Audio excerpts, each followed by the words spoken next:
Shalom. Shabbat, nous envoyons la paracha de Tazria. Et du fait que ce Shabbat tombe également le jour de Rosh Chodesh, nous allons avoir 3 Sifrei Torah. Ce Shabbat, nous allons dans 3 Sifrei Torah différents. Dans le premier, nous lirons la paracha de la semaine, paracha Tazria. Dans le second, la paracha de Rosh Chodesh. Et dans le troisième, nous allons lire la paracha de Chodesh Eselachem, Rosh Chodeshim, qui se trouve dans le livre de Shemot, paracha de Bo. La paracha de Tazria contient 2 sujets essentiels. Le premier sujet traite de toutes les lois qui sont relatives à la femme qui enfante, d'un garçon et d'une fille. Et la Torah parle de tout le processus et finira par nous dire qu'elle devra apporter à la fin du processus de purification des offrandes au Beth Amikdash. Et là on voit que dans les offrandes qui sont mentionnées par la Torah, le premier, la Torah nous dit, elle devra amener un mouton âgé d'1 an qui sera un korban ola, c'est-à-dire un sacrifice qui sera consumé complètement sur l'autel, donc il ne sera pas partagé parmi celui qui amène le sacrifice ou bien par les Kohanim, il sera complètement consumé. Et le second, la Torah nous dit, Uven yona otor lechatat, tu devras apporter une jeune colombe ou une tourterelle comme offrande de faute, c'est-à-dire un sacrifice expiatoire. Et là, la question qui est posée par les commentateurs est quelle faute cette pauvre femme a-t-elle commise pour que la Torah vienne réclamer un sacrifice expiatoire? Rabbeinu Barié répond qu'en fait, cette femme n'a commis aucune faute qui est liée à l'accouchement. La raison pour laquelle elle doit amener une offrande expiatoire est liée à la raison pour laquelle cette femme a été amenée à souffrir durant son accouchement. La raison pour laquelle cette femme a souffert revient à l'époque de Chava, notre ancêtre, Ève, qui aura commis la faute originelle, et une des 10 malédictions qu'elle aura reçues par Hachem sera Be'etzev Teldi Banim, tu enfanteras dans la douleur. Donc, de ce fait, chaque femme qui va enfanter, qui amènera un enfant au monde, devra amener un sacrifice expiatoire qui sera une part de la réparation du tikkun de la faute originelle. Dans la Gemara, il a amené que les élèves de Rabbi Shimon Bar Yochai lui auraient posé cette question. Et Rabbi Shimon Bar Yochai de répondre dira à ses élèves, une femme qui accouche au moment de la grande souffrance par laquelle elle passe, se verra jurer de ne plus jamais retourner avec son mari, pour ne plus venir à enfanter. Et de ce fait, elle devra amener une offrande pour expier cette faute qu'elle aurait commise. Ce sont 2 explications que j'ai vues, que je trouvais très intéressantes. Lorsque la Torah va nous citer les détails des offrandes que la femme doit apporter, lorsqu'on vient parler du service de l'offrande, du service du sacrifice expiatoire, la Torah va nous mentionner en premier qu'elle devra amener une jeune colombe ou une tourterelle. C'est-à-dire qu'il y a un choix. Mais le premier choix serait apparemment une jeune colombe. Et là, le Baal HaTurim s'interroge. On n'a jamais trouvé dans la Torah que la Torah va amener en premier les jeunes colombes aux tourterelles. Pourquoi?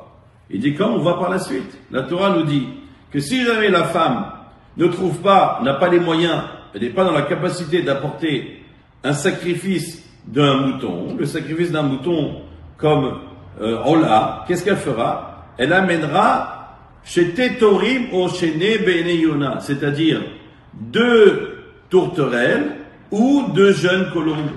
Pourquoi ici la Torah va mentionner en premier les tourterelles avant les jeunes colombes, alors qu'ici, en haut, plus haut, la Torah va d'abord mentionner les jeunes colombes aux tourterelles. Et dans toute la Torah, nous dit le Baal HaTurim, jamais les jeunes colombes sont annoncées en premier par la Torah, c'est toujours les tourterelles. Alors, le Baal HaTurim nous donne une explication très très très intéressante et magnifique. Il dit la seule fois que la Torah va nous parler d'une offrande qui est faite à partir d'un seul oiseau est notre cas ici de la femme qui enfante. Et il dit, c'est pour cela que la Torah va précéder la jeune colombe à la tourterelle. Pourquoi? Parce qu'il est amené dans le Midrash, dans la Psikta et d'autres Midrashim, qu'il y a une particularité à la colombe. Quelle est la particularité de la colombe? C'est que la colombe, dès lors où elle va s'accoupler, qu'elle va trouver un partenaire, elle va s'associer à un partenaire, donc elle va former un couple, elle n'ira jamais s'accoupler avec une autre personne, un autre oiseau. Pourquoi? La colombe a été dotée d'une fidélité extraordinaire, hors part. Et même si son partenaire serait amené à mourir, ou à être tué, eh ben, elle resterait célibataire pour le reste de sa vie. Donc lorsque la Torah, Dieu vient et nous dit que la femme qui accouche doit amener un seul oiseau, Hachem nous dit, faites-moi plaisir, si vous venez à prendre un seul oiseau, autant prendre une jeune colombe. Pourquoi? Parce que la jeune colombe n'a pas encore de partenaire. Donc si elle n'a pas encore de partenaire, ok, elle va mourir, mais de toute manière, elle ne va pas causer à un autre partenaire qui serait une colombe de se retrouver seule durant tout le reste de sa vie. Alors que si c'était une tourterelle qu'on aurait séparée de son partenaire, eh ben le partenaire serait resté célibataire toute sa vie. Donc Hachem, regardez la miséricorde d'Akadosh Baruch Hu, que même dans les offrandes qui sont nécessaires, Hachem va nous dire, si tu peux prendre, si tu as le choix entre une jeune colombe et une tourterelle, opte pour choisir la jeune colombe afin de ne pas séparer ce couple qui ne pourra plus jamais être reformé avec quelqu'un d'autre. Ça, c'est concernant la part de Tazria qui commence avec la femme qui accouche. Ensuite, la Torah va nous parler de la tsaraat. Qu'est-ce que la tsaraat? C'est la lèpre. C'est pas la lèpre qu'on appelle dans le terme médical lèpre. C'est une lèpre spirituelle. Et cette lèpre est une conséquence directe de la personne qui va commettre la faute de médisance, autrement dit, le lashon hara. Et la question qui se pose, mes chers amis, c'est pourquoi est-ce que le châtiment pour la personne qui va faire de la médisance, du lashon hara, va être la tsaraat, la lèpre. Nous savons que Hachem se comporte envers nous toujours ce qu'on appelle mida keneged mida, c'est-à-dire mesure pour mesure. Donc si c'est le cas, on devrait être capable de trouver une connexion directe entre la faute de la lashon hara et la punition de châtiment de la tsara, de la lèpre. Alors il y a une explication qui est très connue, qui dit que le metzora, le lépreux, une des conséquences de la lèpre, c'est que la personne doit être mise en quarantaine. Elle doit être séparée des autres. Elle ne peut pas être en contact avec les autres. Elle doit être amenée en dehors du camp. Mi'achutz la-machane moshavo. Il devra être éjecté du camp et être à l'arrière. Ça veut dire que quoi? On vient de dire, celui qui fait du lashon hara, celui qui a commis la médisance, qu'est-ce qu'il a cherché à faire? Il a cherché à dire du mal sur une personne. Et de ce fait quoi? Qu'est-ce que tu vas gagner à cela? La conséquence de tes dires sera que les gens vont s'éloigner de la personne sur qui on raconte du lashon hara. Donc toi, tu as essayé de faire quoi? Tu as essayé de séparer, de créer du piloug, la séparation entre les béné Israël. Donc toi, puisque tu as voulu créer ce piloug, cette séparation, la conséquence de ton acte sera que toi, tu vas être mis à part, tu vas être séparé de la civilisation, tu seras seul, parce que c'est ce que tu as essayé de causer en disant du lashon hara. Et en général, on sait, Rabotai, que dès lors où il y a séparation, il y a Yetzer hara, il y a Satan. Parce que le Yetzer hara, il cherche toujours à séparer entre les gens. Il veut éviter qu'il y ait l'achdout, qui est la fraternité, qui est qu'on soit unis entre nous. Il sait, le Yetzer hara, combien cette chose est importante, de que Am Israël il soit uni, qu'on soit ensemble, qu'on soit toujours connectés les uns aux autres. Donc, qu'est-ce qu'il fait? Il vient dire aux gens, dis du mal sur cette personne-là. Il va raconter du mal, afin de créer une scission dans le peuple d'Israël, du fait que c'est une chose qui est tellement grave. Alors là, Hachem dit, tu vas essayer de créer une session dans le peuple d'Israël, c'est toi qui vas être expulsé du camp et tu vas être mis à part pendant une certaine période, afin que tu apprennes les conséquences de tes actes et tu ne reviennes plus à faire du Lashon Hara. Une autre explication est qu'il est écrit dans la Gemara qu'il y a 3 personnes qui sont considérées comme morts. Ils sont vivants, mais ils sont considérés comme morts. C'est-à-dire qu'il y a une certaine caractéristique à ces personnes qui vont leur donner un certain aspect de mort. Quelles sont ces 3 personnes-là? La Torah nous dit, celui qui n'a pas d'enfant. La Gemara nous dit, celui qui n'a pas d'enfant, il est considéré comme mort. Je crois aussi que l'aveugle, si je ne me trompe pas, il y a aussi un 4e, c'est quoi? C'est l'aveugle. Donc, le pauvre est considéré comme mort également, et le Metzora, celui qui est lépreux, il est considéré aussi comme mort. Donc ça veut dire que le lépreux, quelque part, c'est un certain niveau de mort. Et là, il faut comprendre, si c'est un certain niveau de mort, quel est le rapport avec la faute de la Shonara? Où est le mesure contre mesure? Alors je pensais dire, il y a écrit dans la paracha de Bereshit, lorsqu'Hachem a créé Adam et Chava, il est écrit, Vayehi a Adam le nefesh chaya. L'homme est devenu nefesh chaya, quelque part, une création vivante. Un être vivant. Nefesh est un être.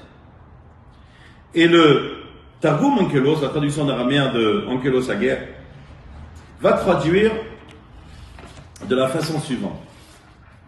Vahava Adam le ruach memalela. L'homme fut ruach memalela, c'est-à-dire un esprit memalela qui parle. Un esprit parlant. Et là, on trouve la différence principale qu'il y a entre tous les êtres vivants qui existent et l'être humain. Comme vous savez, il y a 4 différents niveaux dans la création. Il y a le domaine, ce qui s'appelle les minéraux. Nous avons Tsoméach, les végétaux. Nous avons les vivants. Et nous avons Medaber. Donc, domaine, Tsoméach, Chai et Medaber. Le vivant, c'est tous les êtres vivants, les animaux, les insectes, tout ce qui est vivant, tous les êtres vivants. Et nous avons une catégorie au-dessus, qui est quoi? Les êtres qui sont non seulement vivants, mais qui sont aussi capables de communiquer en parlant. C'est ce qu'on appelle les humains. Donc on voit que le caractéristique principal de l'homme, c'est cette capacité d'élocution, de parler, de communication. Ce pouvoir qui a été donné par Akadosh Baruch Hu aux êtres humains, il a été donné pourquoi? Pour faire du bien autour de nous. Pour aider les gens, pour réconforter, pour prier, pour étudier sa Torah. Mais si cette personne, au lieu d'utiliser ce pouvoir abolisant pour diffuser le shalom, le chesed, la Torah, la prière, elle va utiliser ça à mauvais escient pour, au contraire, aller semer la scission, semer les divergences entre les gens, alors la Torah nous dit, tu vas quelque part enlever cette vie que Dieu t'aura donnée. Cette vie, cet être vivant, c'est cette vie qui t'a été donnée. Tu es un être vivant parce que tu as cette capacité de quoi? De faire le bien en utilisant cet outil que Dieu t'aura donné. Mais si toi tu vas aller et tu vas utiliser ce cadeau qui est appelé le pouvoir de communiquer pour y répandre la session et la marloquette et les querelles entre les gens, quelque part tu auras tué cette chose, ce cadeau qu'Hachem t'a donné. Donc, quelle sera la conséquence de tes actes? Tu vas recevoir un châtiment qui s'appelle la tsarat. Le Metzora, celui qui est atteint de cette maladie, il est considéré comme un être mort. Tu es considéré quelque part comme mort. Pourquoi? Parce que tu n'as pas utilisé ce pouvoir qu'Hachem t'a donné pour la vie, mais pour l'opposé. Alors, à Botaï, nous avons toujours l'habitude, comme nous disent nos maîtres, d'essayer de trouver un rapport qu'il y a entre la paracha de la semaine et la période dans laquelle on se trouve. Alors nous ouvrons le mois de Nissan avec cette paracha de Tazria. Alors bien sûr, on va lire la paracha de Chodesh qui nous parle de Rosh Chodesh, le premier mois. On parle du mois de Av, qui est de Aviv, de Chodesh à Aviv, le mois du printemps. Mais dans notre paracha aussi, il y a un rapport direct avec la fête de Pessah et le mois de Nissan. En effet, nos maîtres nous dévoilent que l'idée de la Galout Mitzrayim, l'exil d'Égypte, est lié à la parole. Il est lié à la parole. En effet, qu'est-ce qui a amené les bénis Israël à atterrir en Égypte? Si ce n'est la querelle qu'il y avait entre Yosef et ses frères. Il est écrit à propos de Yosef, Vayave Yosef et dibatam ra'a el avihem. Que Yosef aura rapporté, il aura fait du lashon hara sur ses frères, il aura rapporté cela à son père. Qu'est-ce que cela va créer? Ça va créer de la jalousie, ça va créer une scission entre cette fratrie des 12 tribus. Et à la fin, comme vous connaissez tous l'histoire, Yosef va être vendu et va être apporté en Égypte. Ce qui va amener un exil de l'Égypte. Et où est-ce qu'on voit ça? Que dans la paracha de Shemot, lorsque Moshe sort du palais de Pharaon et qu'il voit un Égyptien qui frappe un Juif, qu'est-ce qu'il a fait Moshe Rabbeinu? Il a prononcé un des noms divins, le Shem HaMeforash, le nom explicite d'Akadosh Baruch Hu, et il va tuer cet Égyptien. Le lendemain, il ressort et il voit deux Juifs qui se querellent. Et Moshe s'adresse à celui qui frappe l'autre et lui dit, Racha, lama takerecha. Pourquoi est-ce que tu frappes ton prochain? Et là, qu'est-ce qu'ils ont dit? Hale orgeni ata omer kasher aragta et mitzri. Est-ce que tu viens pour nous tuer comme tu as tué l'Égyptien hier? Et là, Moshe Rabbeinu va dire une phrase, Achen noda hadavar. Ainsi, la chose s'est faite savoir. Qu'est-ce que ça veut dire? Dit Moshe Rabbeinu sur place. Dit maintenant je comprends pourquoi est-ce que les béné Israël méritent l'esclavage. Qu'est-ce qu'il a vu? Chez Yesh Bahem Delatorim, qu'il y a parmi eux des gens qui rapportent, qui vont aller raconter du mal sur les autres. Et on voit que toute l'idée de la Géoula également de Mitzrayim est liée avec la bouche. Parce qu'on voit qu'ils n'ont pas changé leur langage. Une des choses qu'ils ont mérité de sortir d'Égypte, c'est qu'ils n'ont pas changé leur langage. Et on voit que toute la fête de Pessah est liée avec la parole. Pessah, la fête de Pessah, si on divise en deux, ça va donner le mot Pesach. Sah en hébreu, ça veut dire parler. Donc P, une bouche qui parle. Et c'est pour cela que toutes les mitzvot qui sont liées à la fête de Pessah, au Seder de Pessah, sont liées avec la bouche. Quelles sont les mitzvot du soir du Seder à Botaï? Nous avons la première mitzvah, c'est Veigata Levincha. Tu dois raconter à tes enfants. Donc ça se fait avec la bouche. Nous avons la mitzvah de manger de la matzah. Ça se fait avec la bouche. Nous avons la mitzvah de manger du maror. Ça se fait avec la bouche. Nous avons la mitzvah de boire les 4 coupes de vin. Ça se fait avec la bouche. Donc on voit que toute l'idée du mois de Nissan, de Pessah, de la Géoula, est liée à la bouche. D'ailleurs, c'est pour ça que Moshe Rabbeinu bégayait. Je crois que c'est Rav Tzadok HaKohen de Lublin nous dit que le délivreur de Ham Israël, celui qui va délivrer le peuple, et celui qui se tient à la tête de chaque génération, il va quelque part nous montrer quel est le problème de la génération. Donc si Moshe Rabbeinu bégayait, nous dit Rav Tzadok HaKohen de Lublin, ça vient révéler que le problème de la galoute, de l'exil du peuple d'Israël est lié à la bouche. Et c'est ça qu'il faut réparer. Donc on voit déjà cette première idée qui est liée avec Pessah. Nous avons parlé de la colombe à Botaï. La colombe, on a dit que ce qui représente la colombe, c'est la fidélité. La fête de Pessah, c'est le fiançailles qu'il y a, cette union qui est faite entre Akadosh Baruch Hu et le peuple d'Israël. Pessah est le fiançailles, Shavuot, le jour où on va recevoir la Torah au Mont Sinaï, c'est ça le mariage. Mais avant le mariage, il y a d'abord le fiançailles. Toute cette idée de la sortie d'Égypte, c'est là que le couple commence à se former entre Akadosh Baruch Hu et Am Israël. Là, le message de la colombe, c'est quoi? C'est que Am Israël doit toujours être fidèle à Akadosh Baruch Hu. C'est qu'il y a un lien entre Hachem et Am Israël. Et Am Israël, Hachem nous compare à la colombe. Yonati, Tammati. Hachem nous compare à cette colombe qui, même si son partenaire viendrait à mourir, eh ben, elle resterait fidèle. Eh ben, cette image, cette idée de fidélité, c'est ce qui existe entre Akadosh Baruch Hu et Am Israël. Hachem a juré de ne jamais changer de peuple. Am Israël, le peuple élu, le sera pour l'éternité. Et Hachem n'oubliera jamais Am Israël. Ainsi que le peuple d'Israël n'oubliera jamais Akadosh Baruch Hu. Voilà la connexion que nous pourrons trouver entre la paracha de la semaine et la fête de Pessah et le mois de Nissan qui approche à grands pas. Shabbat Shalom, Chodesh Tov Mevorach, et je vous bénis déjà d'avoir un Pessah Kasher et Sameach, si Dieu veut cette année, en offrant le Korban Pessah au Beth Amikdash à Jérusalem.